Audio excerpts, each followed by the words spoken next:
save by Ryan. Super save by Matt Ryan to deny Jan Vertonghen. Pressure's on here, and it's saved! Kilian Sandella's spot kick saved by Ryan. Ryan the hero with a couple of great saves. They didn't miss a single kick. They have won by 4 goals to 1. Matty, welcome today. Cheers, boss. How are you, mate? Very good, very good. How are you? You must be leaving for training soon. Yeah, mate. You got me out of bed nice and early this morning, so no better face to see than yours, mate. Your team, AZ Alkmaar, for those who don't know, way back, I think it was 1980-81, were in the UEFA Cup. They got to the final and they played against Ipswich, unfortunately lost. So that's the highest that they've been. But the excitement that's been generated from this European run, especially the last game, which we'll get onto against Anderlecht, that must be absolutely tremendous for the city.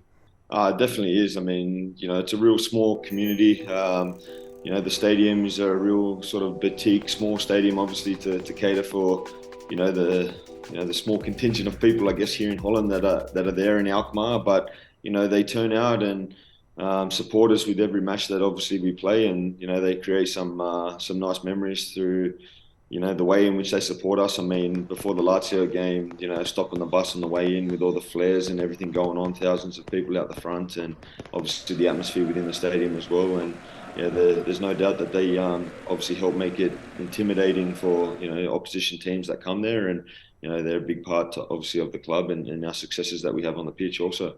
The Lazio game was fantastic, but let's talk about the quarterfinal game against Anderlecht. You lose the first leg 2-0, could have been more, although you had a lot of the play, to be fair to you, but they were very, very clinical. What was it like then going into the second leg, knowing that 2-0 is a mountain to climb in a two-legged affair? What was the mood before that second leg against Anderlecht? Just obviously optimism, belief that we could go out and turn the tie around.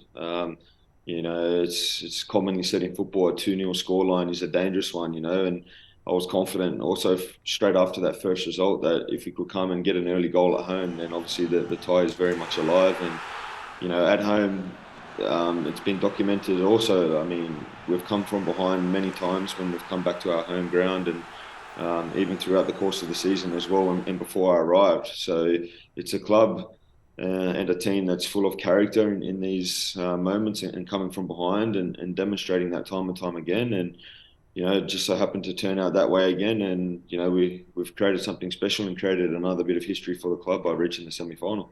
Now, Matty, everyone keeps telling me here in Australia, obviously after the Peru game, that penalties perhaps is not as strong as some of the other sides of your game, that your other sides of the game are so strong, but penalty saving perhaps not. Well, I watched you in that penalty shootout, and not only did you save 2, but that first save was truly a world-class save. So explain to me, number 1, the penalty saves, and number 2, where's his reputation about not being as strong at penalties as you are at other parts of your game? I don't know, mate. Probably everyone just a short memory, to be honest. I mean, I think now I've had 5 or 6 penalty shootouts I've been in my career. I'm pretty sure it is, and I think I lost the first 2 when I was in Australia in the A-League, and then I've won every one since. So, I mean, obviously it's behind probably that Peru moment, and obviously when Arnie decided to change me, but. I'll let my football do the talking since then, and I won a penalty shootout also for the Socceroos against Uzbekistan in the quarterfinals of the last Asian Cup. Correct. Yeah. Asian Cup, and that's why it was also comes as such a surprise that he subbed me as well. In that moment, but obviously that's the past. And since then, I won a penalty shootout in the Cup with Copenhagen, and then obviously this one again recently here, and I'd won one with Brighton against Millwall in the quarterfinal of the FA Cup as well. So, yeah. I've got a tremendous amount of belief in myself in those scenarios, and yeah, obviously, the penalty shootout, a week or so ago now. It's one of those examples where preparation meets opportunity, and I'm confident I've developed and learned a few skills and tricks of the trade out there to be able to come through for myself and for the team that I'm representing, and thankfully it came out that way again in that match. The captain of Anderlecht, who's had such a good game, up against Matt Ryan. Now we're ready. And it's saved by Ryan. Super save by Matt Ryan to deny Jan Vertonghen. Yeah, probably that first save was probably the pick of the saves in the shootout for me. I don't know. I just obviously I've done my homework. Obviously taken advantage of technology and all that, and done a bit of research. And I think it's pretty naive of anyone to think that in this day and age, keepers aren't looking at penalties and taking advantage of technology. And I'm sure the players know that. And you just got to hope in the moment that there's a bit of luck involved, and they end up going the way that you think they're going to go, and these types of things. But yeah, there's little intricacies and details, tricks that I feel confident in what decision I make, and I stuck with it, and thankfully it paid off. Well, as an ex-goalkeeper, I know that luck does play a part, but without tremendous athleticism, which is what you had, you would not, especially made that first save. That first save was really world class. Second save, you would expect to save, yes, but they were both fantastic. And just to let you know, your penalty record speaks 1,000 words. But now we're into the semi-final against West Ham, and the London Stadium. You played there before with Brighton. You mentioned obviously being your time at Brighton. What does this game mean to you? Going back to England, a place that you've been and did so well with Brighton.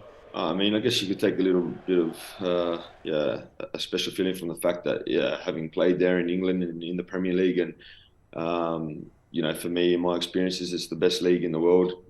What I've experienced both as a fan and as a player, and my ambition is still to play at the highest level for as long as I can, and I would love to get back there one day. So there's a little bit of that in there, and the fact that obviously it's a big game, being a European semi-final, but I felt for me what enables me to play to my fullest potential, and enables me to contribute the best I can for the team I'm representing.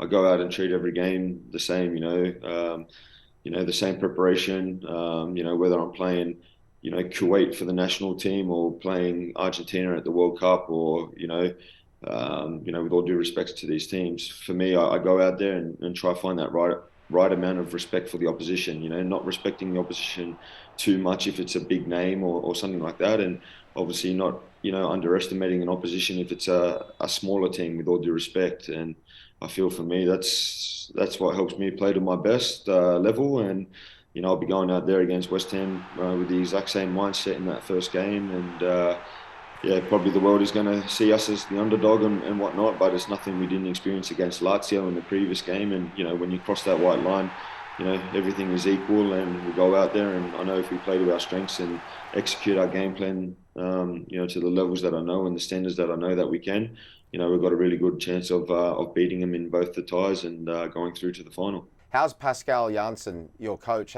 How's he been juggling the two competitions? Because you're still within a shout as well of second place, which would give you a Champions League qualification next year.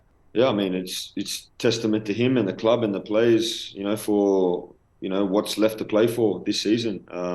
Obviously, it's a representation of how well they've done this season with the important games that are still remaining. And as a player, it's nothing but excitement. Looking forward to these types of games. This is when you grow up as a young kid dreaming about being a footballer, these are the types of games you want to be involved in. And I mean, Pascal, he obviously has his strengths as a manager.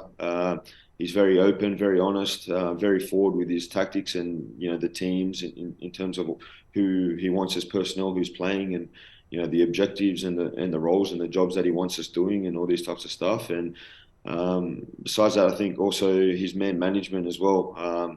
He's someone that reminds me a lot of Arnie in that sense as well. Like, he's a very close relationship with the players, and whether it's an off-field thing or an on-field thing, he's always there for offering his support and his wisdom and his knowledge to try and help us obviously perform at the best, but also away from the field, make sure we're enjoying our lives and these types of things. And I think that's something that represents the club really well, in that it's a small, small, tight-knit, family-orientated type of club, and it's obviously something that helps the club thrive. And we've got a lot to play for, the remainder of this season, and we're trying to make this season as special as it can be. And these games, how we go out there and give everything of ourselves and whatnot, is going to be a big factor of how we're going to remember this season. And we're all very excited.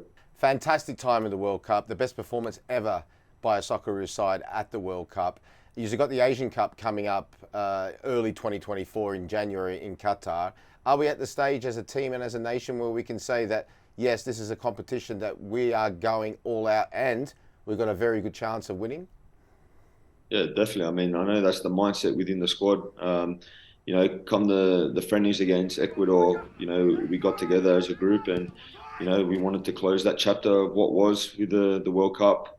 But obviously acknowledging and taking away what worked for us and what we need to work on in order to become better. And yeah, you know, that elite mindset, always wanting more, never being content with what you've achieved, you know, and that's definitely the hunger that we've got as a squad. And, you know, we'll be preparing for Qatar, you know, to win it. So, you know, very excited and looking to take full advantage of the games and the windows that we have coming up to that Asian Cup. And yeah, we'll be going there, giving everything we've got to go out and win that, you know, win that tournament and, you know, give the Socceroos the second elusive, you know, big trophy in that sense. And last one, a message to your countless fans here in Australia. I mean, you know, the support like we saw at the World Cup and even previous to that, it's second to none. You know, I hope they don't underestimate their impact that they have on us as a national team, whether we're playing at home or playing away. You know, you're the heart and soul of the team, and we appreciate, you know, everything that they do for us. And you know, even better when we can, you know, play games and have full houses with them there cheering us on, or, you know, tuning in back home and seeing the scenes that we did at the World Cup. As soon as we walked off that pitch, you know, after Tunisia, after Denmark, and seeing the reaction, you know, Fed Square full, you know, sites in Sydney full, everyone watching and celebrating goals and these types of things. I mean, no better feeling. And yeah, let's hope for many more of those moments moving forward. Well, Matty Ryan, I just want to say on behalf of everybody here from Stan Sports, all the very best for the rest of the season. Thank you so much for your time. No worries, boys. Thanks for the chat, mate. Hello, Max, Foz and Boz here. Click here, point up there. Yeah. For all the latest action from Stan Sport, and click here to get a 7-day trial. Stan.com.au. Champions League, Europa League, Conference League, live, ad-free, on demand, 4K. Do that, please. Thank you. Goodbye.